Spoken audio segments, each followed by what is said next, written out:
kwa maana wengine wamekwisha kugeuka na kumfuata Shetani.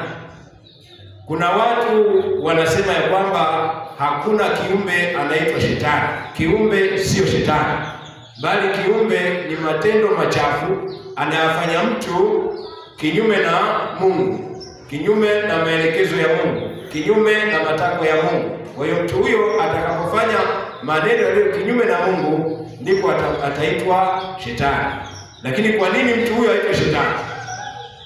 Ataitwa Shetani kwa sababu yupo kiumbe mwenye hizo sifa, yupo kiumbe mwenye hizo kazi ambazo mtu huyo anazifanya kinyume na Mungu, na huyo kiumbe anaitwa Shetani. Kwa hiyo mwenye kutenda vitendo hivyo ataitwa kwa jina la sifa ya uasi inayoitwa Shetani. Kwa hiyo hapo tunapata ushahidi ya kwamba, tunapata kujua ya kwamba Shetani ni kiumbe. Kwa hiyo leo tunapaswa kumfahamu huyu kiumbe. Mtu anapookoka anaweza kugeuka na kumfuata Shetani, hasa pale ambapo hata mfahamu Shetani fikra zake. Shetani ni adui yetu na watu wote, lakini kwa sisi tuliokoka tumepewa mamlaka ya kumshinda pamoja na nguvu zake. Mtu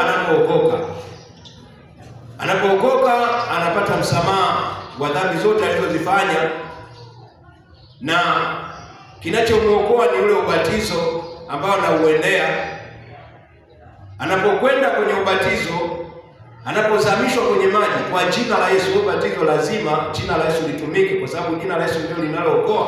Kwa mujibu wa Matendo ya Mitume sura ya 4 mstari wa 12, Biblia inasema, kwa maana tulipewa jina lingine lolote litupasalo kuokolewa kwalo, isipokuwa jina tulilopewa ni jina la Yesu. Kwa hiyo unapokwenda kupata ubatizo, lazima uhakikishe jina la Yesu linatumika kwa ule ubatizo, ili uweze kuokolewa kwa zile dhambi ambazo umezifanya kabla ya kuendea ubatizo. Unapotoka kwenye ubatizo unakuwa kiumbe kipya, ya kale yamekwisha. Mungu anaanza kukuangalia hapo. Ngoja kwanza tusome kitabu cha pili kwa Korinto sura ile ya 5 mstari ule wa 17.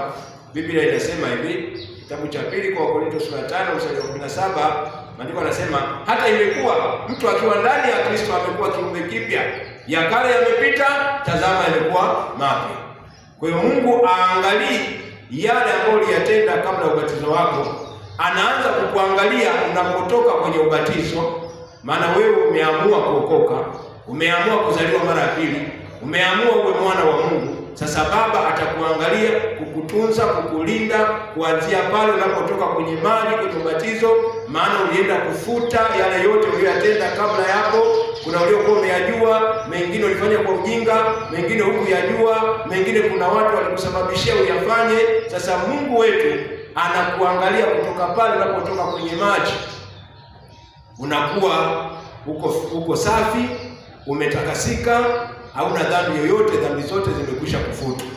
Lakini katika maisha sasa ya kawaida, baada ya kutoka kwenye tendo hilo na umeshapokea msamaha wa dhambi zako, inawezekana kabisa mtu huyu akarudi tena kule alipokuwa ametoka, kwa sababu ya kutokumfahamu Shetani, kwa sababu ya kutokumjua Shetani, fikra zake, mbinu zake, njia anazozitumia kwenda kuharibu watu. Huyu mtu anakuwa hajajua. Kwa hiyo mtu huyu anapotoka katika ubatizo lazima apate kumjua huyu Shetani na kazi anazozifanya Shetani.